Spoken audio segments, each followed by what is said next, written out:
सूत्रम तद्भाष्य भागं च यथाचार्यानुग्रहं विचारयामः। इदानीं श्रीमच्छङ्करभगवत्पूज्यपादानां प्रशस्तिश्लोकमेकं द्विवारं पठामः। ॐ अष्टमेधीतवेदं च द्वादशे शास्त्रपारगम् षोडशे भाष्यकर्तारं शङ्करं नौमि सद्गुरुम्। अष्टमेधीतवेदं च द्वादशे शास्त्रपारगम् षोडशे भाष्यकर्तारं शङ्करं नौमि सद्गुरुम्। शङ्करं नौमि सद्गुरुम्। अथ श्रीमच्छङ्करभगवतः कृतौ शारीरकमीमांसाभाष्ये तृतीये साधनाध्याये द्वितीये पादे सप्तमं पराधिकरणम्। ॐ परमतत्त्वेतोन्मानसम्बन्धभेदव्यपदेशेभ्यः ॐ सामान्यात्तु ॐ बुद्ध्यर्थः पादवत् ॐ स्थानविशेषात् प्रकाशादिवत् ॐ उपपत्तेश् ॐ तथान्यप्रतिषेधात् ॐ अनेन सर्वगतत्वमायामशब्दादिभ्यः इमानि तानि सर्वाणि सप्तसूत्राणि तस्मिन् पराधिकरणे उपरिबद्धानि आचार्येण बादरायणेन भगवता। इदानीं प्रकृतं तस्मिन् अधिकरणे पराधिकरणे प्रकृतं प्रथमं सूत्रम् इदानीं यथाचार्यानुग्रहं विचारयामः। तत्सूत्रं द्विवारं पठामः। ॐ परमतत्त्वेतोन्मानसम्बन्धभेदव्यपदेशेभ्यः ॐ परमतत्त्वेतोन्मानसम्बन्धभेदव्यपदेशेभ्यः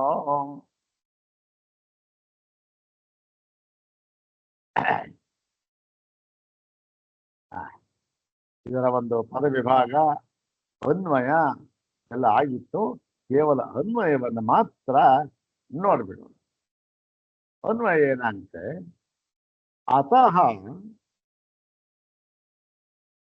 ಪೂರ್ವ ನಿರ್ಧಾರಿತಾತ್ ಬ್ರಹ್ಮಣಃ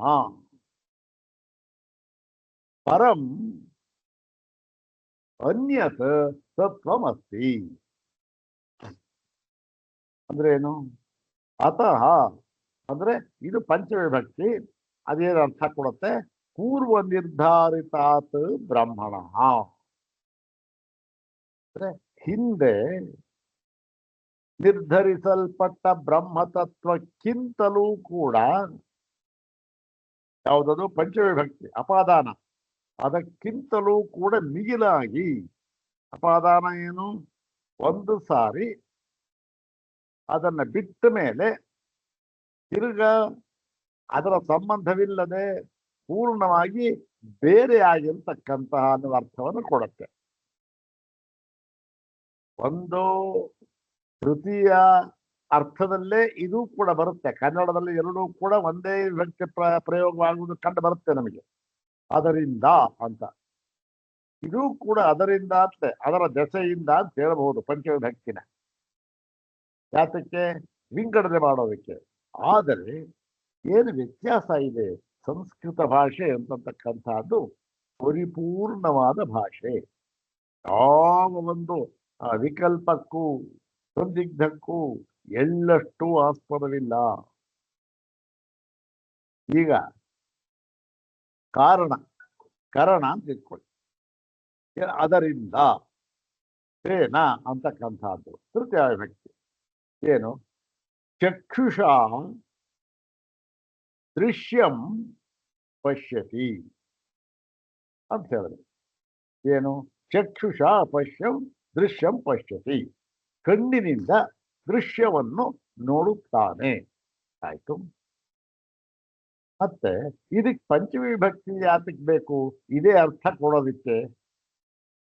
ಇಲ್ಲಿ ಸರಿ ಹೋಯ್ತು. ಏನು? ಚಕ್ಷುಷ ದೃಶ್ಯಂ ಪಶ್ಯತಿ, ಇಲ್ಲಿ ತೃತೀಯ ವಿಭಕ್ತಿ ಸರಿ ಹೋಯ್ತು. ಆದರೆ ಪಂಚಮಿ ವಿಭಕ್ತಿಯಲ್ಲಿ ಸ್ವಲ್ಪ ಬೇರೆಯಾಗಿ ಅರ್ಥವನ್ನು ಕೊಡುತ್ತೆ. ಏನು?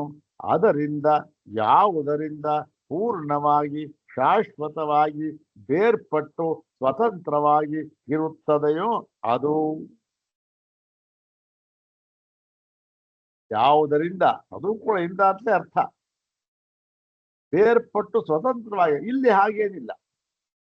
ದೃಶ್ಯ ಅಂತಕ್ಕಂಥದ್ದು ಬೇರ್ಪಟ್ಟು ಸ್ವತಂತ್ರವಾಗಿ ಇಲ್ಲ. ಯಾಕೆ? ಪುನಃ ಆ ಕಣ್ಣಿಗೆ ಅದು ದೃಶ್ಯವಾಗುತ್ತೆ. ಒಂದ್ಸಾರಿ ಒಂದು ಫೋಟೋ ನೋಡ್ದ, ಬೇರ್ಪಟ್ಟು ಹೋಯ್ತು ಏನು, ತಿರುಗಿ ನೋಡ್ತಾನೆ ಅಷ್ಟೇ. ತಿರುಗಿ ನೋಡ್ತಾನೆ, ಮತ್ತೆ ಅದನ್ನೇ ನೋಡ್ತಾನೆ ಈ ಪ್ರಪಂಚವನ್ನ. ಅಲ್ಲಿಗೇನು? ತೃತೀಯ ವಿಭಕ್ತಿ. ಆದರೆ ಅಪಾದಾನ ಪಂಚವಿಭಕ್ತಿ ಅದರಿಂದ ಅಂತ ಬರುತ್ತೆ. ಅಲ್ಲಿ ಯಾವಾಗ ಅಂತಂದ್ರೆ, ಯಾವಾಗ ಶಾಶ್ವತವಾಗಿ ಬೇರ್ಪಡುತ್ತದೆಯೋ, ತಿರುಗಿ ಅದನ್ನ ಆ ಒಂದು ಸ್ಥಾನದಲ್ಲಿಯೇ ಆಗಲಿ, ಆ ಒಂದು ಇದು ಪ್ರಕರಣ ನೋಡುವುದಕ್ಕೆ ಸಾಧ್ಯವೇ ಇಲ್ಲವೋ ಅದು.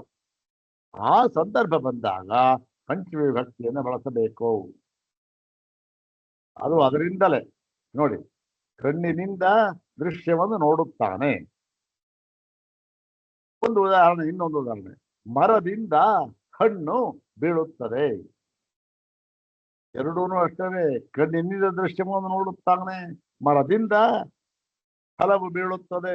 ಎರಡೂ ಇಂದ ಅಷ್ಟೇನೆ. ಆದರೆ ಮರದಿಂದ ಹಣ್ಣು ಬೀಳುತ್ತದೆ ಎನ್ನುವಾಗ ತೃತೀಯ ವಿಭಕ್ತಿಯನ್ನು ಬಳಸಬಾರದು. ಏನು? ವೃಕ್ಷೇಣ ಫಲಂ ಪತತಿ ಉಪಯೋಗಿಸಬಾರದು. ಉಪಯೋಗಿಸ್ಬಿಟ್ರೆ ಓಹೋ ಇವನು ಯಾರೋ ಸಂಸ್ಕೃತ ಗೊತ್ತಿಲ್ಲ, ಇವ್ರ ಅಧ್ಯಯನ ಮಾಡಿಲ್ಲ, ಇಲ್ಲ ಪುಸ್ತಕ ಹೊಡ್ಕೊಂಡ್ ಬಂದಿ, ಅದು ಏನೋ ಒಂದು ಇರ್ಲಿ ಬಿಡಿ ಹೇಳ್ಬಿಟ್ಟ. ಯಾರಲ್ಲಿ? ವೃಕ್ಷಾತ್ ಫಲಂ ಪತತಿ ಅಂತಲೇ ಹೇಳಬೇಕು. ವೃಕ್ಷೇಣ ಫಲಂ ಪತತಿ ಅಂತ ಹೇಳಬಾರದು. ಇಲ್ಲಿ ಚಕ್ಷುಷ ದೃಶ್ಯಂ ಪಶ್ಯತಿ ಅಂತ ಹೇಳಬೇಕೇ ಹೊರತು ಚಕ್ಷುಷಃ ಪಶ್ಯಂ ದೃಶ್ಯಂ ಪಶ್ಯತಿ ಅಂತ ಹೇಳಬಾರದು. ಚಕ್ಷುಷಃ ಅಂದ್ರೆ ಪಂಚವಿಭಕ್ತಿ, ಚಕ್ಷುಷ ಅಂದ್ರೆ ತೃತೀಯ ವಿಭಕ್ತಿ. ಹಾಗೆ ನೋಡಿ, ಇವೆಲ್ಲ ಈ ಅರ್ಥ ಮಾಡುವುದಕ್ಕೆ ಸಂಬಂಧಪಟ್ಟಿರ್ತಕ್ಕಂಥದ್ದು. ಇಲ್ಲಿ ಏನು ಮಾಡ್ಬಿಟ್ರು? ಪೂರ್ವ ನಿರ್ಧಾರಿತಾತ್ ಅತಃ ಅಂತ ಹಾಕಿದ್ರು. ಅತಃ ಅಂತಂದ್ರೆ ಏನು? ಪೂರ್ವ ನಿರ್ಧಾರಿತಾತ್ ಬ್ರಹ್ಮಣ ಇತ್ಯರ್ಥ. ಏನಲ್ಲ, ಪೂರ್ವ ನಿರ್ಧಾರಿತೇನ ಬ್ರಹ್ಮಣ ಅಂತಲ್ಲ. ಅಲ್ಲೂ ಅಷ್ಟೇನೆ, ಪೂರ್ವದಲ್ಲಿ ನಿರ್ಧರಿಸಲ್ಪಟ್ಟ ಬ್ರಹ್ಮದಿಂದ. ಅಲ್ಲೂ ಅಷ್ಟೇ. ಇಲ್ಲಿ ಬ್ರಹ್ಮದಿಂದ ಅಂದ್ರೇನು? ತಿರ್ಗಾ ಬರ್ಬೋದು ಸಂಬಂಧ ಇಲ್ಲ, ಅದ ಅರ್ಥ ಹೇಳ್ತಾ ಇಲ್ಲ. ಪೂರ್ವ ನಿರ್ಧಾರಿತಾತ್ ಬ್ರಹ್ಮಣ ಅಂದ್ರೆ ಹಿಂದೆ ಹೇಳಿದ ಬ್ರಹ್ಮಕ್ಕಿಂತ ಬೇರೆಯಾಗಿ, ಏನನ್ನು ಸ್ವತಂತ್ರವಾಗಿ ಯಾವತ್ತೂ ಸಂಬಂಧ ಇಲ್ಲದೆ ಇರತಕ್ಕಂಥ ಅನ್ಯತ್ ತತ್ವಮಸ್ತಿ, ಇನ್ನೊಂದು ತತ್ವ ಇದೆ ಅಂತ ಹೇಳ್ಬಿಟ್ರು. ಏನು ಇದು ಹೇಗೆ ಗೊತ್ತಾಗುತ್ತೆ ನಮಗೆ ಅಂದ್ರೆ, ಇದು ನೋಡಿ, ಶ್ರುತೌ ಅಂದ್ರೆ ಶ್ರುತಿಗಳಲ್ಲಿ ಅಥವಾ ಶ್ರುತಿಭ್ಯ. ಏನ್ ಶ್ರುತಿಭ್ಯ ಅನ್ಬಿಟ್ರೆ? ಶ್ರುತಿಗಳಿಂದ ಅನ್ಬಿಟ್ರೆ ಶ್ರುತಿಗಳಲ್ಲಿ ದೃಷ್ಟಾಂತವನ್ನ ಕೊಟ್ಟು ನೋಡಿ, ಈ ಒಂದು ಪರಬ್ರಹ್ಮ ಹಿಂದೆ ನಾವು ಏನು ಸಿದ್ಧ ಮಾಡಿದ್ದೇವೋ ಅದಕ್ಕಿಂತ ಮಿಗಿಲಾದ ಇನ್ನೊಂದು ತತ್ವ ಅಂತಕ್ಕಂಥದ್ದು ಇದೆ, ಅದಕ್ಕೂ ಕಾರಣವಾಗಿರ್ತಕ್ಕಂಥದ್ದು ಇನ್ನೊಂದು ತತ್ವ ಇದೆ ಎಂಬುದಾಗಿ ಶ್ರುತಿ ವಾಕ್ಯಗಳಿಂದ ನಮಗೆ ತಿಳಿದು ಬರುತ್ತದೆ ಅಂದ್ಬಿಟ್ಟ. ಅದ್ಯಾವ ಸಮಯ ಶ್ರುತಿ ವಾಕ್ಯ? ಅದು ಆ ಥರದ್ದು ಬೇರೆ ಇನ್ನೊಂದು ಬ್ರಹ್ಮವನ್ನು ಹೇಳ್ತಕ್ಕಂಥ ವಾಕ್ಯಗಳು ಅಂದ್ರೆ ಇದೆಯಪ್ಪ. ಸೇತೂನ್ಮಾನ ಸಂಬಂಧ ಭೇದ ವ್ಯಪದೇಶೇಭ್ಯ. ಏನು ಸೇತು, ಉನ್ಮಾನ, ಸಂಬಂಧ, ಭೇದ ಇವುಗಳನ್ನ ಹೇಳತಕ್ಕಂತಹ ಶ್ರುತಿ ಇರುವುದರಿಂದ ಸೇತು ಉನ್ಮಾನ ಸಂಬಂಧ ಭೇದ ವ್ಯಪದೇಶೇಭ್ಯ ಶ್ರುತಿಭ್ಯ ಅಂತದಲ್ಲಿ. ವ್ಯಪದೇಶೇಭ್ಯ ಶ್ರುತಿಭ್ಯ ಅಂತ ಅನ್ನೋದು ಸರಿ ಪ್ರಯೋಗ ಆಗೋದಿಲ್ಲ. ಯಾಕೆ ವ್ಯಪದೇಶ ಅಂತಕ್ಕಂಥದ್ದು ಪುಲ್ಲಿಂಗ, ಶ್ರುತಿ ಅಂತಕ್ಕಂಥದ್ದು ಸ್ತ್ರೀಲಿಂಗ. ಅದು ಇಲ್ಲಿ ಸೂತ್ರ ಇದೆಯಲ್ಲ, ಅದಕ್ಕೆ ಹೇಳಿದಷ್ಟೇ. ಆಗ ನಾವು ಅದನ್ನು ಸ್ತ್ರೀಲಿಂಗ ಮಾಡ್ಕೊಂಡು ವ್ಯಪದೇಶಾಭ್ಯ ಅಂತವೆಲ್ಲ ಇಲ್ಲ. ವ್ಯಪದೇಶ ಅಂದ್ರೆ ಇಲ್ಲಿ ಶ್ರುತಿಭ್ಯ, ಶ್ರುತಿಗಳನ್ನು ತಿಳಿದು ಬರ್ತಾ ಇದೆ. ಏನು ಶ್ರುತಿಗಳನ್ನು ಹೇಗೆ ತಿಳಿದು ಬರ್ತಾ ಇದೆ, ಎಲ್ಲಿದೆ ಆ ವಾಕ್ಯ ಅಂದರೆ ಅವಕ್ಕೆ ಭಾಷ್ಯಕಾರರು ಉತ್ತರವನ್ನು ಕೊಡ್ತಾರೆ, ಸಮರ್ಪಕವಾದ ಉತ್ತರವನ್ನ. ಹೌದಾನೆ? ಆದ್ದರಿಂದ ಆದ್ದರಿಂದ ಅದರಿಂದ ಅಂತಂದ್ರೇನು? ಆದ್ದರಿಂದ ಅದರಿಂದ ಯಾವುದರಿಂದ? ಪೂರ್ವ ನಿರ್ಧಾರಿತವಾದ ಬ್ರಹ್ಮಕ್ಕಿಂತ ಬೇರೆಯಾಗಿ ಇನ್ನೊಂದು ತತ್ವ ಇದೆ ಅಂತ ಗೊತ್ತಾಗುತ್ತೆ. ಈ ಒಂದು ಉದಾಹರಣೆಯ ಮೂಲಕ ಶ್ರುತಿಗಳಲ್ಲಿ ಇದನ್ನು ತಿಳಿಸಿಕೊಟ್ಟಿದ್ದಾರೆ ಅಂತ ಹೇಳುತ್ತೆ. ಅದನ್ನೇ ವಿವರವಾಗಿ ಇಲ್ಲಿ ಭಾಷ್ಯಕಾರರು ಬರೀತಾ ಇದ್ದಾರೆ. ಸ್ವಲ್ಪ ಭಾಗವನ್ನು 4 ಲೈನ್ ಆಗಿತ್ತು, ಅದರ ಒಂದು ಅನುವಾದ ಮಾತ್ರ ಮಾಡೋಣ. ನೋಡಿ, ಯಾವುದು ಯದೇತದ್ದು ನಿರಸ್ತ ಸಮಸ್ತ ಪ್ರಪಂಚಂ ಬ್ರಹ್ಮ ನಿರ್ಧಾರಿತಂ ಅಸ್ಮಾತ್ ಪರಂ ಅನ್ಯತದ ತತ್ವಂ ಅಸ್ತಿ ನಾಸ್ತಿ ಇತಿ ಶ್ರುತಿ ವಿಪ್ರತಿಪತ್ತೇ ಸಂಶಯ. ಏನಾಯ್ತು ನೋಡಿ, ನೀವು ಹಿಂದೆ ನಿರಸ್ತ ಸಮಸ್ತ ಪ್ರಪಂಚಂ ಅಂದ್ರೆ ಯಾವ ವಿಶೇಷವೂ ಇಲ್ಲದೆ ಇರತಕ್ಕಂಥ ಯಾವುದೇ ಆಗಲಿ, ಯಾವ ವಿಶೇಷ ಅಂದ್ರೆ ಏನು? ಎಲ್ಲಾದ್ರೆ ಏನು? ಶಬ್ದ ಸ್ಪರ್ಶ ರೂಪ ರಸಗಂಧಗಳು ಏನು ಇಲ್ಲ. ಅಶಬ್ದಮಸ್ಪರ್ಶಮ ರೂಪಮವ್ಯಯಂ ತಥಾರಸಂ ನಿತ್ಯಮಗಂಧವಚ್ಚಯತ್ ಅನಾದ್ಯನಂತಂ ಮಹತಃ ಪರಂ ಧ್ರುವಂ ನಿಚಾಯತನ್ ಮೃತ್ಯುಮುಖಾತ್ ಪ್ರಮುಚ್ಯತೆ ಅಂತ ನೀವು ಯಾವ ಬ್ರಹ್ಮವನ್ನ ಸಿದ್ಧ ಮಾಡಿದ್ದರೋ ಅದಕ್ಕಿಂತಲೂ ಬೇರೆಯಾಗಿ ಇನ್ನೊಂದು ತತ್ವ ಇದೆ. ಇದರಿಂದ ಏನ್ ಪ್ರಯೋಜನ? ಅಂದ್ರೆ ಸ್ವಾಮಿ ಹೇಳ್ತೇವೆ, ಇದಕ್ಕಿಂತ ಮಿಗಿಲಾಗಿ ಇನ್ನೊಂದು ತತ್ವ ಇರುವುದರಿಂದ ನೀವು ಹೇಳುವ ಹಾಗೆ ಈ ಅಶಬ್ದಮಸ್ಪರ್ಶಮ ರೂಪಮವ್ಯಯಂ ಎಂಬ ಲಕ್ಷಣವುಳ್ಳ ಬ್ರಹ್ಮವನ್ನು ತಿಳಿದರೆ ಮೋಕ್ಷವಾಗುವುದಿಲ್ಲ. ಅಷ್ಟೇ ಸಿದ್ಧಾಂತ. ಇಲ್ಲ ಸ್ವಾಮಿ, ಇದನ್ನ ತಿಳಿದ್ರೆ ಮೋಕ್ಷವಾಗುವುದಿಲ್ಲ. ಯಾಕೆ? ಇದೇ ಪರಮಾರ್ಥ ಅಲ್ಲ. ಯಾತಕ್ಕಪ್ಪ ಅಂದ್ರೆ ಇದಕ್ಕಿಂತ ಬೇರೆಯದಾದ ಇನ್ನೊಂದು ತತ್ವವನ್ನ ಶ್ರುತಿಗಳಲ್ಲಿ ದೃಷ್ಟಾಂತಗಳ ಮೂಲಕ ಹೇಳಿಬಿಟ್ಟಿದ್ದಾರೆ ಎಂದ್ಬಿಟ್ಟ.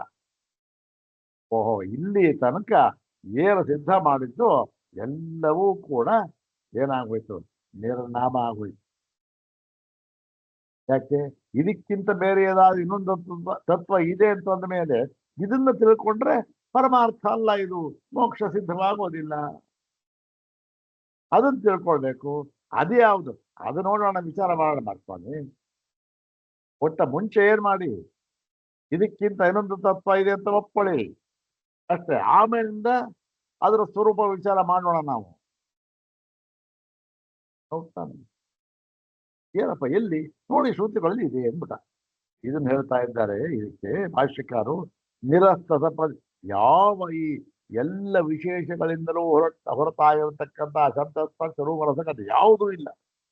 ಹೊರತಾಗಿರತಕ್ಕಂತಹ ಈ ಒಂದು ಈ ಪರಬ್ರಹ್ಮಕ್ಕಿಂತ ಪರಂ ಅನ್ಯತ್, ಅದಕ್ಕಿಂತಲೂ ಬಿಗಿನಾದ ಇನ್ನೊಂದು ತತ್ವ ಇದೆ. ಅಸ್ತಿ ನಾಸ್ತಿ, ಇದೆ ಇಲ್ಲ ಎನ್ನುವ ವಿಚಾರದಲ್ಲಿ ಶ್ರುತಿ ವಿಪ್ರತಿಪತ್ತೆ. ಶ್ರುತಿಗಳಲ್ಲಿ ವಿಪ್ರತಿಪತ್ತಿ ಇರುವುದರಿಂದ, ವಿಪ್ರತಿಪತ್ತೆ ಪಂಚವಿಭಕ್ತಿ, ವಿಪ್ರತಿಪತ್ತಿ ಇರುವುದರಿಂದ, ವಿಪ್ರತಿಪತ್ತಿ ಅಂದ್ರೇನು? ವಿವಿಧ ಪ್ರತಿಪತ್ತಿ, ವಿಪ್ರತಿಪತ್ತಿ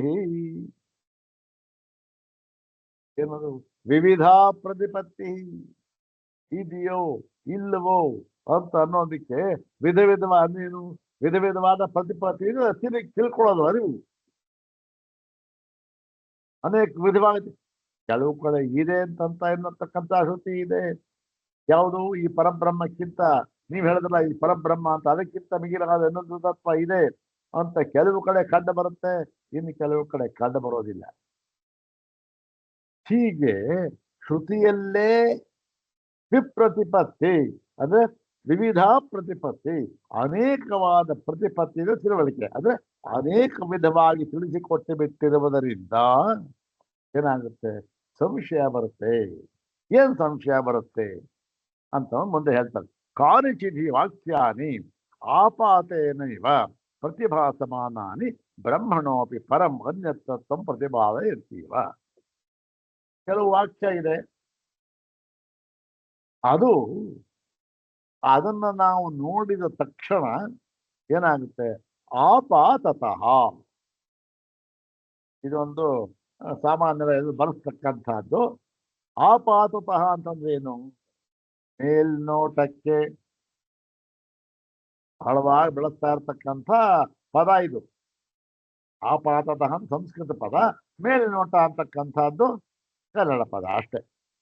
ಈ ನೋಡಿದ ತಕ್ಷಣ ನಮ್ಗೇನು ಗೊತ್ತಾ?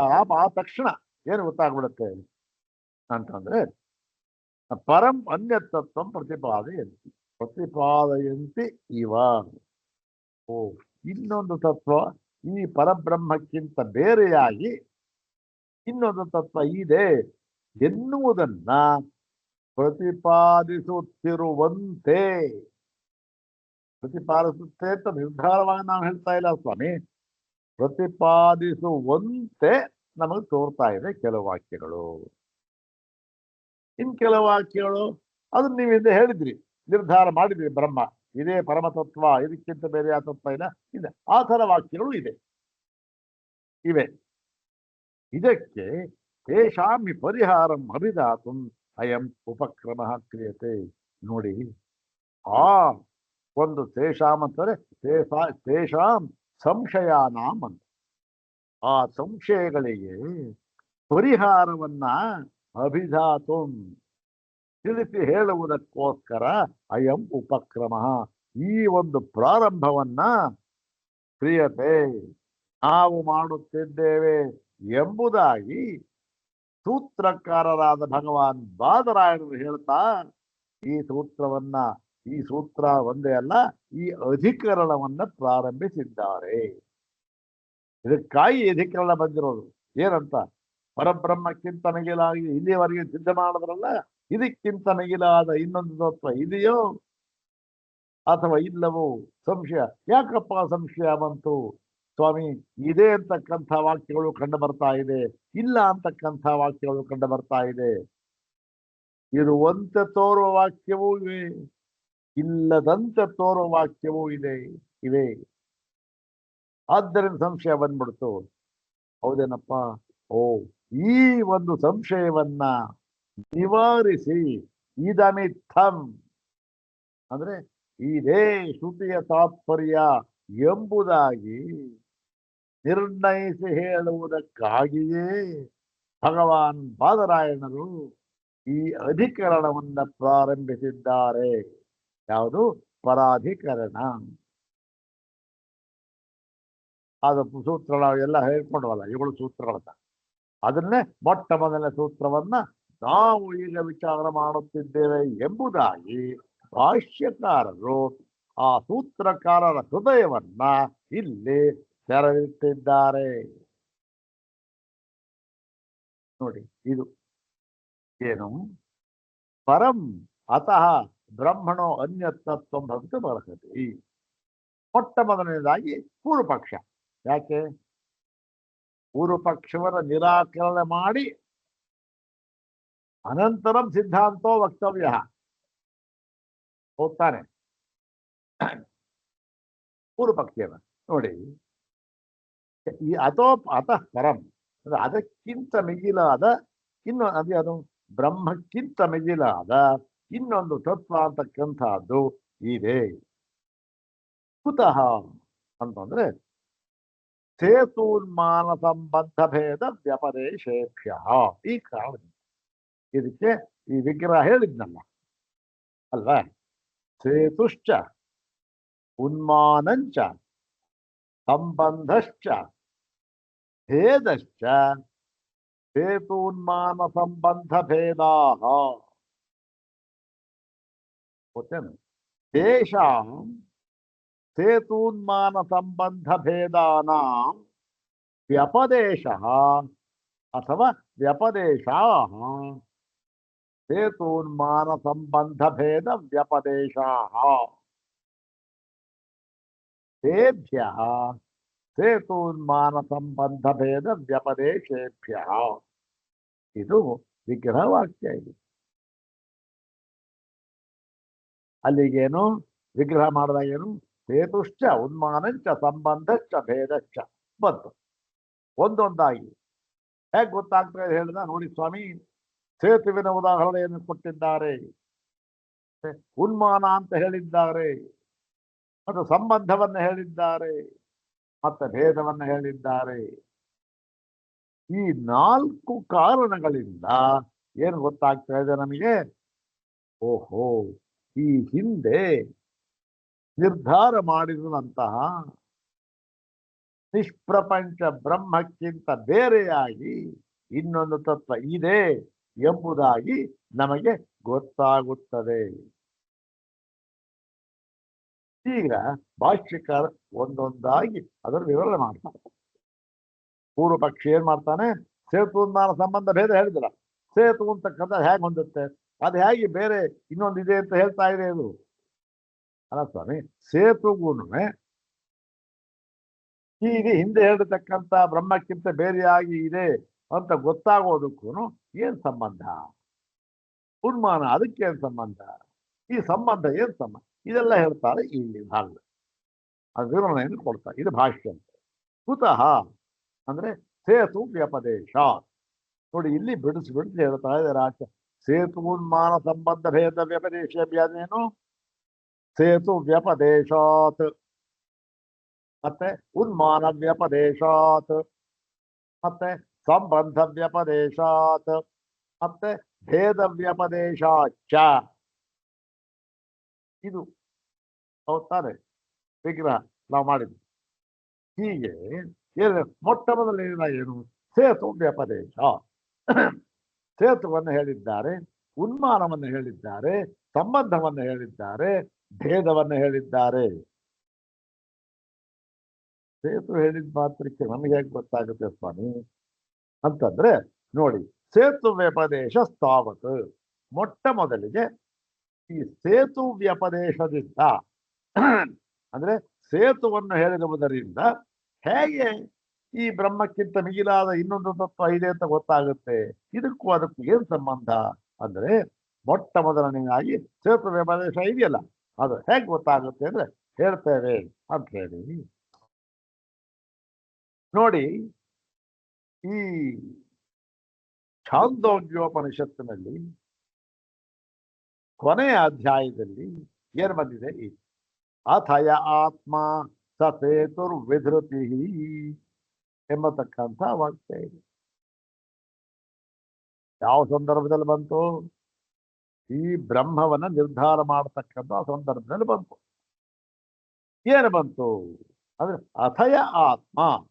ಇನ್ನು ನೋಡಿ, ಇನ್ನು ಅಂದ್ರೆ ಹಿಂದೆ ಎಲ್ಲ ಹೇಳಿದ್ರು, ಇನ್ನು ಅಂದ್ರೆ ಅದಕ್ಕಿಂತ ಬೇರೆಯದಾಗಿ ಇನ್ನೂ ಸ್ವಲ್ಪ ಹೆಚ್ಚಾಗಿರ್ತಕ್ಕಂಥದ್ದು. ಇನ್ನು ಇಷ್ಟೆಲ್ಲ ಹೇಳಿದಾರಪ್ಪ, ಇನ್ನು ಈಗ ಇದನ್ನು ಹೇಳ್ತಾ ಇದೆ ಅಂದ್ರೆ ಇನ್ನು ಅಂತ ಅದಕ್ಕಿಂತ ಬೇರೆಯದಾಗಿ ಇನ್ನೊಂದನ್ನು ಹೇಳ್ತಾ ಇದೆ. ಆತ ಇದೆ ಆತ್ಮ. ಯಾವ ಆತ್ಮ ಇದ್ದಾನಲ್ಲ ಅವನು, ಅವೆಲ್ಲ ಹಿಂದೆ ಹೇಳಿರ್ತಲ್ಲ ಆತ್ಮ, ಅದು ಪೂರ್ವ ನಿರ್ಧಾರಿತ ಆತ್ಮ. ಇದು ಬ್ರಹ್ಮ. ಅದು ಸಹ ಆ ಆತ್ಮನು, ಇಲ್ಲಿ ಆತ್ಮ ಅಂತಕ್ಕಂಥದ್ದು ಪುಲ್ಲಿಂಗ, ಆದ್ರಿಂದ ಸಹ ಅಂತ ಹಾಕಿದೆ ಶ್ರುತಿಗಳಲ್ಲಿ. ನಾವು ಅಥ ಯತ್ ಬ್ರಹ್ಮ ಅಂತ ನಪುಂಸಕಲಿಂಗ ಮಾಡಿದಾಗ ಅವಾಗ ಏನ್ ಮಾಡ್ಬೇಕು? ತತು ಅಂತ ಹೇಳ್ಬೇಕು.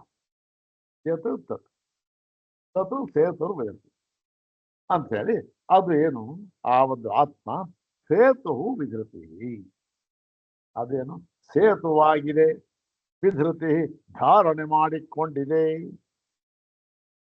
ಅಂತ ಹೇಳ್ಬಿಟ್ರು. ಏನದು ಪೂರ್ತಿ ವಾಕ್ಯ ಬರುತ್ತೆ ನೋಡಿ. ಆ ಇದಕ್ಕೆ ಎಲ್ಲಿ ಛಾಂದವ್ಯ ಬರ್ತಕ್ಕಂಥ ವಾಕ್ಯ ಅಥಯ ಆತ್ಮ ಸಸೇತು ವಿಧೃತಿ ಅಂತ ಹೇಳಿ ಮುಂದೆ ಏನ್ ಮಾಡಿದ್ರು? ಯೇಷಾಂ ಲೋಕಾನಾಂ ಅಸಂಭೇದಾಯ ನೈತಕಂ ಸೇತುಂ ಅಹೋರಾತ್ರೇ ತರತಃ ನ ಜರ ನ ಮೃತ್ಯು. ಹೀಗೆ ಮುಂದೆ ಹೇಳ್ಕೊಂಡು ಹೋಗಿದ್ದಾರೆ ನೋಡಿ. ಇದು ಈ ಆತ್ಮ ಇದ್ದಾನಲ್ಲ, ಇವನ್ ಹೇಗಿದ್ದಾನೆ ಗೊತ್ತೇನು? ಸೇತುವಿನಂತೆ ಇವನ್ ಇವನೇ ಸೇತು, ಇವನೇನು ಇವನೇ ವಿಧೃತಿ, ಇವನು ಧಾರಣೆ ಮಾಡಿಕೊಂಡಿರತಕ್ಕಂಥವನು ಯಾವುದಕ್ಕೆ? ಯೇಷಾಂ ಲೋಕಾನಾಂ ಅಸಂಭೇದಾಯ, ಈ ಎಲ್ಲ ಲೋಕವನ್ನು ಕೂಡ ಒಟ್ಟಿಗೆ ಓಡಿಸುವುದಕ್ಕೆ ಇವನೇ ಸೇತು. ಅಲ್ಲೊಂದಿದೆ, ಇಲ್ಲೊಂದಿದೆ, ಒಟ್ಟುಗೂಡಿಸುವುದಕ್ಕೆ ಏನಾಗಿದೆ? ಇವನು ಅದಕ್ಕೆಲ್ಲವೂ ಕೂಡ ಸೇತುವೆನಂತೆ ಇದ್ದಾರೆ. ಸೇತುವೆನಂತೆ ಅಲ್ಲ, ಸೇತುವಾಗಿದ್ದಾನೆ. ಆಯ್ತಪ್ಪ. ಮುಂದೆ ಏನ್ ಹೇಳಿದ್ರು ನೋಡಿ ಅಂತಂದ್ರೆ ಏಸಾಮ ನೈತಗಂ ಸೇತುಂ ಅಹೋರಾತ್ರೇತ, ಅಂದ್ರೆ ಈ ಒಂದು ಸೇತು ಇದೆಯಲ್ಲ, ಈ ಆತ್ಮಾತಕ್ಕಂಥ ಇದನ್ನ ಅಹೋರಾತ್ರೆ ಅಹಶ್ಚ ರಾತ್ರಂಚ ಅಹೋರಾತ್ರೆ, ಅಂದ್ರೆ ಹಗಲು ರಾತ್ರೋಳು ಇವನನ್ನು ದಾಟುವುದಿಲ್ಲ. ನ ಜರ, ನ ಜರ ತರತಿ ಅಂತ ಅರ್ಥ. ಮುಪ್ಪು ಇವನನ್ನು ದಾಟುವುದಿಲ್ಲ. ನ ಮೃತ್ಯು, ಮೃತ್ಯುವು ಕೂಡ ಇವನನ್ನು ಅತಿಕ್ರಮಿಸಿ ಹೋಗುವುದಿಲ್ಲ ಅಂತ ಹೇಳಿದ್ರು. ಈಗ ಈ ಸೇತು ಅಂತ ಹಾಕ್ಬಿಟ್ರಲ್ಲ, ಅದರಿಂದ ಏನು ಗೊತ್ತಾಗ್ತಾ ಇದೆ ಸ್ವಾಮಿ ನೋಡಿ? ಏನಾಗಿದೆ? ಸಿದ್ಧವಾಗಿ ಸ್ಪಷ್ಟವಾಗಿ ನಮಗೆ ಗೊತ್ತಾಗ್ತಾ ಇದೆ. ಸೇತು ಅಂದ್ರೆ ಏನ್ ಸ್ವಾಮಿ ಅರ್ಥ? ಸೇತು ಅಂತಂದ್ರೆ ನೋಡಿ ಅಲ್ಲಿ ಹೇಳ್ತಾ ಇದ್ದಾರೆ, ಸೇತು ಇತಿ ಆತ್ಮಶಬ್ದಾಭೀತಸ್ಯ ಬ್ರಹ್ಮಣ ಸೇತುತ್ವಂ ಸಂಕೀರ್ತಯತಿ. ಈ ಒಂದು ಪದದಿಂದ ಅಥಯಾತ್ಮ ಸಸೇತು ಇದೆಯಲ್ಲ, ಇದರಿಂದ ಆತ್ಮಶಬ್ದ ಅಭೀತಸ್ಯ ಬ್ರಹ್ಮಣ, ಅಂದ್ರೆ ಆತ್ಮ ಎಂಬ ಶಬ್ದದಿಂದ ಅಭೀತವಾಗಿರತಕ್ಕಂಥ, ಅಂದ್ರೇನು? ಹೇಳಲ್ಪಟ್ಟಿರುವ ಬ್ರಹ್ಮ ಇದೆಯಲ್ಲ, ಆ ಬ್ರಹ್ಮಕ್ಕೆ ಏನಾಗಿದೆ? ಸೇತುತ್ವವನ್ನ ಏನು? ಈ ಬ್ರಹ್ಮವು ಸೇತುವಾಗಿದೆ ಎಂಬುದಾಗಿ ಸಂಕೀರ್ತಯತಿ ಶ್ರುತಿ. ಶ್ರುತಿಯು ಸಂಕೀರ್ತನೆ ಮಾಡುತ್ತಿದೆ, ಹೇಳುತ್ತಿದೆ. ಅಂದ್ರೆ ಆತ್ಮ ಶಬ್ದದಿಂದ ಅಭೀತವಾಗಿರತಕ್ಕಂತಹ ಬ್ರಹ್ಮ ಇದೆಯಲ್ಲ, ಇದು ಸೇತುವಾಗಿದೆ ಎಂಬುದಾಗಿ ಶ್ರುತಿಯು ಹೇಳುತ್ತಿದೆ ಅಂತ ಅರ್ಥ ಇದೆ. ಆಯ್ತು. ಇದರಿಂದೇನಪ್ಪ? ಅಲ್ಲ ಸ್ವಾಮಿ, ಸೇತು ಶಬ್ದ ಅಂದ್ರೆ ಏನು? ಸೇತು ಅಂದ್ರೆ ಏನು ಅಂದ್ರೆ ನೋಡಿ, ಅದು ಹೇಳ್ತಾರೆ, ಸೇತು ಶಬ್ದಶ್ಚ ಹಿ ಲೋಕೆ ಜಲ ಸಂತಾನ ವಿಚ್ಛೇದ ಕರೆ ವೃದ್ಧಾರ್ವಾದಿ ಪ್ರತಯೇ ಪ್ರಸಿದ್ಧ. ಅಂದ್ರೇನು? ಸೇತು ಶಬ್ದ ಏನಾಗಿದೆ ಅಂದ್ರೆ ನೋಡಿ, ಈ ಜಲಸಂತಾನ ವಿಚ್ಛೇದ ಇದು ಬಹುಶಃ ಶಂಕರ ಭಗವತ್ಪಾದರ ಕಾಲದಲ್ಲಿ ಈಗಿರ್ತಕ್ಕಂಥ ಸೇತುವೆಗಳು ಅವನ್ನ ಇತ್ತೋ ಇರಲಿಲ್ವೋ ಗೊತ್ತಿಲ್ಲ, ಬಹುಶಃ ಇರಲಿಲ್ಲ ಅಂತ ಅನ್ಕೋಣ. ಈಗ ಬಂದಿರತಕ್ಕಂಥ ಟೆಕ್ನಾಲಜಿ ಇವೆಲ್ಲ. ಆದರೂ ಕೂಡ ಈ ಸೇತು ಅನ್ನೋ ಪದ ಇತ್ತು. ಹೇಗಿತ್ತು? ಈ ರೀತಿ ಅವರು ಸೇತುವನ್ನು ಕಟ್ತಾ ಇರಲಿಲ್ಲ, ಅಥವಾ ಇನ್ನೇನೋ ಒಂದು ಮಣ್ಣಿನಿಂದಲೋ ಅಥವಾ ಮರದಿಂದಲೋ ಕಟ್ತಾ ಇದ್ರು. ಆಗಲೂ ಇತ್ತು. ನೀರಿನ ಪ್ರವಾಹವನ್ನು ತಡೆಯುವುದಕ್ಕೆ, ನೀರಿನ ಹರಿವನ್ನ ತಡೆಯುವುದಕ್ಕೆ ಇದು ಏನು ನೋಡಿ? ಜಲ ಸಂತಾನ. ಸಂತಾನ ಅಂದ್ರೆ ಏನು? ನಿರಂತರವಾಗಿ ಹರಿತಾ ಇರತಕ್ಕಂಥದ್ದು. ಹೌದ್ ತಾನೆ? ಹರಿತಾ ಇರತಕ್ಕಂಥದ್ದು ಈ ಜಲ ಸಂತಾನ ಅವನ್ನ ಬೇರ್ಪಡಿಸತಕ್ಕಂಥದ್ದು, ತಡೆ ಹಾಕತಕ್ಕಂಥದ್ದು. ಕಾವೇರಿ ನದಿ ಇದೆ, ಕನ್ನಂಬಾಡಿ ಕಟ್ಟೆ ಕಟ್ಟಿದ್ದಾರೆ, ಏನಾಯ್ತು? ನೀರು ಹರಿದು ಹೋಗ್ಬಿಡ್ತಾ ಇದೆ ಸಮುದ್ರಕ್ಕೆ, ಅದನ್ನ ತಡೆದು ಬಿಟ್ರು. ಜಲಸಂತಾರ ವಿಚ್ಛೇದ ತೊಳೆದು ಬಿಟ್ಟು ಶೇಖರಣೆ ಮಾಡ್ಬಿಟ್ರು. ಹೌದ್ ತಾನೆ? ಈಗಲೂ ಕೂಡ ಇದನ್ನೇ ಮಾಡಿರೋದು. ಅಂದ್ರೆ ಆಗ ನೋಡಿ, ಇದರಿಂದ ಏನು ಗೊತ್ತಾಗುತ್ತೆ ನಮಗೆ? ಶಂಕರ ಭಗವತ್ಪಾದರ ಕಾಲದಲ್ಲಿ ಆಗಲೂ ಕೂಡ ಈ ಸೇತುವೆ ಅಂತಕ್ಕಂಥದ್ದು ಇತ್ತು. ಆದರೆ ಅದನ್ನು ಯಾವುದರಿಂದ ಕಟ್ತಾ ಇದ್ರು ಅಂತ ಅನ್ನೋದಕ್ಕೆ ಈ ವಾಕ್ಯ ನಮ್ಮ ಪ್ರಮಾಣ. ಮೃದ್ದಾರ್ವಾದಿ ಪ್ರಚಯೆ ಅಂದ್ರೇನು? ಮಣ್ಣು ಮತ್ತೆ ಮರ. ಯಾರು ಅಂದ್ರೆ ಮರ. ಮಣ್ಣು ಮತ್ತು ಮರದಿಂದ ಏನು ಪ್ರಚಯ ಅಂದ್ರೇನು? ಮಣ್ಣು ಮತ್ತು ಮರವನ್ನ ಹೇರಳವಾಗಿ ಬಳಸಿ ಅದನ್ನ ವಿಚ್ಛೇದ ಮಾಡ್ತಾ ಇದ್ರು, ಸಂತಾನವನ್ನ. ಯಾವುದ ಸಂತಾನವನ್ನ? ಜಲ ಸಂತಾನವನ್ನ. ಅದು ಸೇತುವೆ. ಅದು ಮಾಡಿ ಇಹತು ಸೇತು ಶಬ್ದ ಆತ್ಮನಿ ಪ್ರಯುಕ್ತ. ಅದರಂತೆ ಇಲ್ಲಿ ಸೇತುವನ್ನ ಆತ್ಮನಿಗೆ ಪ್ರಯೋಗ ಮಾಡಿದ್ದಾರೆ. ಆತ್ಮನ ಸೇತುವಾಗಿದ್ದಾನೆ ಅಂದ್ರೆ ಏನರ್ಥ? ಅದನ್ನು ಹೇಳ್ತಾ ಇದ್ದ ನೋಡಿ. ಲೌಕಿಕ ಸೇತೋರಿವ ಆತ್ಮ ಸೇತೋ ಅನ್ಯತ್ ತತ್ವಂ ಗಮಯತಿ. ಇದು ಏನ್ ಹೇಳ್ತಾ ಇದೆ ಅಂತಂದ್ರೆ, ಈ ಲೌಕಿಕ ಸೇತೋರಿವ ಅದೇನು, ಈ ವೃದ್ಧಾರ್ವಾದಿಗಳಿಂದ ಕಟ್ಟಿದ್ದಾರಲ್ಲ ಸೇತು, ಅದರಂತೆ ಆತ್ಮಸೇತೋ ಅಂದ್ರೆ ಆತ್ಮ ಎಂಬ ಸೇತುವೆಗಿಂತ ಮಿಗಿಲಾಗಿ ಅನ್ಯತತ್ವಂ ಗಮಯತಿ ಅಂತ ಇನ್ನೊಂದು ತತ್ವ ಇದೆ ಅಂತ ಗೊತ್ತಾಗುತ್ತೆ. ಯಾಕೆ ಅಂತಂದ್ರೆ ಏನ್ ಮಾಡಿದ್ದಾರೆ ಅಲ್ಲೇ ಮುಂದೆ ಹೇಳ್ತಾರೆ. ಹೇಗೆ ಅಲ್ಲ ರೀ, ಸೇತುವೆ ಕಟ್ಬಿಟ್ರು, ಇದರಿಂದ ಅದಕ್ಕಿಂತ ಭಿನ್ನವಾಗಿ ಇನ್ನೊಂದು ತತ್ವ ಇದೆ ಅಂತ ಹೇಗೆ ಗೊತ್ತಾಗುತ್ತೆ ಸ್ವಾಮಿ? ಅಂದ್ರೆ ನೋಡಪ್ಪ, ಮುಂದೆ ಏನ್ ಹೇಳಿದ್ದಾರೆ ಅದನ್ನ ನೋಡು. ಏನ್ ಹೇಳಿದ್ದಾರೆ? ಈ ಸೇತು ಇದೆಯಲ್ಲ, ಆತ್ಮನೆಂಬ ಸೇತು ಅಂತ, ಅದನ್ನ ತೀರ್ಥ ಅಂತ ಹೇಳಿದ್ದಾರೆ. ತೀರ್ಥ ಅಂತ ಹೇಳಿದೇನು? ದಾಟಿಕೊಂಡು, ಅಂದ್ರೆ ಅದನ್ನ ಬಿಟ್ಟು. ಇದು ನೀರು, ಅದನ್ನ ಯಾರು ಹೋಗಕ್ಕಾಗುವುದಿಲ್ಲ, ಏನು ಮಾಡಕ್ಕಾಗುವುದಿಲ್ಲ. ಈ ಜಲಸಂತಾನವನ್ನು ನಿರೋಧ ಮಾಡಿದ್ರು, ಸೇತುವೆ ಕಟ್ಟಿದ್ರು, ಅದ್ರ ಮೇಲೆ ದಾರಿ ಮಾಡಿದ್ರು. ಆಮೇಲೆ ಏನ್ ಮಾಡಿದ್ರು? ಆ ಸೇತುವೆಯಿಂದ ಆ ವಿದ್ಯುತ್ ಜೀವನ ಹಿಡ್ಕೊಂಡು ಧಾರಣೆ ಮಾಡ್ಕೊಂಡು ದಾಟಿ, ಸೇತುವನ್ನು ದಾಟುವುದಕ್ಕೆ ವ್ಯವಧಾನ. ಯಾಕೆ ದಾಟಿದ್ರು ಅಂದ್ರೆ ದಾಟಿ ಬಿಟ್ಟು ತೀರ್ಥ ಅಂತ ಇದೆ. ತೀರ್ಥ ಅಂತಂದ್ರೆ ಏನು? ತೀರ್ಥ ಅಂತಕ್ಕಂಥದ್ದು ಯಾವ ಪ್ರತ್ಯಯ ಇದು ತ್ವಾಂತ ಪ್ರತ್ಯಯ. ಈ ತ್ವಾಂತ ಪ್ರತ್ಯಯಕ್ಕೆ ಅರ್ಥವೇನಾಗುತ್ತೆ ಅಂದ್ರೆ, ಇದು ಇಲ್ಲಿಗೆ ಪೂರ್ಣವಾಗಿಲ್ಲ, ಏನು ಇನ್ನೊಂದು ಬೇರೆ ಏನೋ ಇದೆ ಎನ್ನುವುದನ್ನು ತಿಳಿಸ್ತಾ ಇದೆ ಈ ತ್ವಾಂತ ಪ್ರತ್ಯಯ. ಹಾಗೆ ಈಗ ನೋಡಿ, ಸಹ ಭೋಜನಂ ತುಂಕೆ ಅಂತ ಇದೆ. ಏನು? ಅವನು ಭೋಜನವನ್ನ ಮಾಡುತ್ತಾನೆ ಅಂತ ಇದೆ. ಊಟ ಮಾಡ್ತಾನೆ ಅಂತ ಇದೆ ಪದ. ಅಲ್ಲಿಗೆ ಏನಾಯ್ತು? ಊಟ ಮಾಡ್ತಾನೆ ಅಂತ ಅಷ್ಟೇ ಮುಗಿದೋಯ್ತು. ಆದರೆ ಅದೇ ಭುಂಕ್ತೆ ಎನ್ನುವುದನ್ನ ಅದ್ಯಾವುದದು? ಲಕಾರ ವರ್ತಮಾನ ಏಕವಚನ ಪ್ರತ್ಯಯ ಪ್ರಥಮ ಪುರುಷ. ಅದನ್ನ ಸ್ವಾಂತ ಪ್ರತ್ಯಯವಾಗಿ ನೀವು ಪ್ರಯೋಗ ಮಾಡಿದಾಗ ಏನಾಗುತ್ತೆ? ಸಹ ಭೋಜನಂ ಭುಕ್ತ್ವಾ ಅಂತ ಆಯ್ತು. ಭುಕ್ತ್ವಾ ಅಂತ ಆದ್ರೇನು?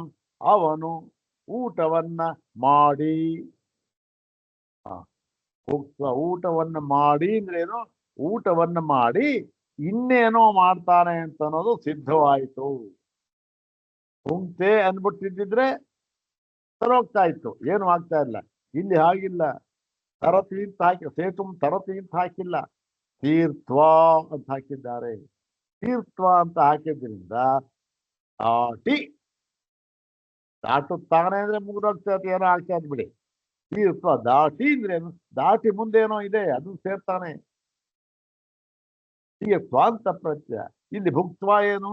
ಸಾಹ ಭೋಜನಂ ಭುಕ್ತ್ವ ಪೂರ್ಣವಾಗಿ ಏನು? ಜಲಂ ಪಿಬತಿ ಅಂತ ಪೂರ್ಣವಾಗಿ. ಅಂದ್ರೆ ಊಟವನ್ನು ಮಾಡಿದ ಮೇಲೆ ನೀರನ್ನು ಕುಡಿಯುತ್ತಾನೆ ಅಂತ. ಅಂದ್ರೆ ಏನು? ಊಟವನ್ನ ಮಾಡಿದ ಮೇಲೆ ಇನ್ನೊಂದು ಏನೋ ಇದೆ, ಯಾವುದೋ ಒಂದು ಕ್ರಿಯೆನೋ ಏನೋ ಒಂದಿದೆ, ಅದೇನು? ಪಾನ, ಜಲಪಾನ. ಅದನ್ನ ಮಾಡ್ತಾರೆ ಭುಕ್ತ್ವ. ಹಾಗೆ ಇಲ್ಲೂ ಕೂಡ ತೀರ್ಥ ಅಂದಿದ್ದರಿಂದ ಏನಾಯ್ತು? ಇನ್ನೇನೋ ಒಂದಿದೆ. ಸೇತುವೆಯನ್ನು ದಾಟಿ ದಾಟಿ ಏನ್ ಮಾಡ್ತಾನೆ? ಏನೋ ಇದೆ, ಬೇರೆ ಇದೆ.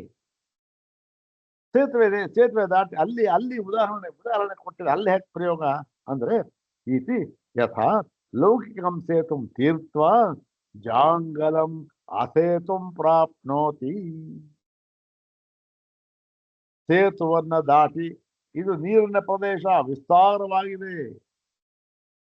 ಏನು? ಕೃಷ್ಣಾ ನದಿ ಪಾತ್ರ ಏನು? ಅಯ್ಯೋ, ವಿಸ್ತಾರವಾದ ಪಾತ್ರ ಕೃಷ್ಣಾ ನದಿ.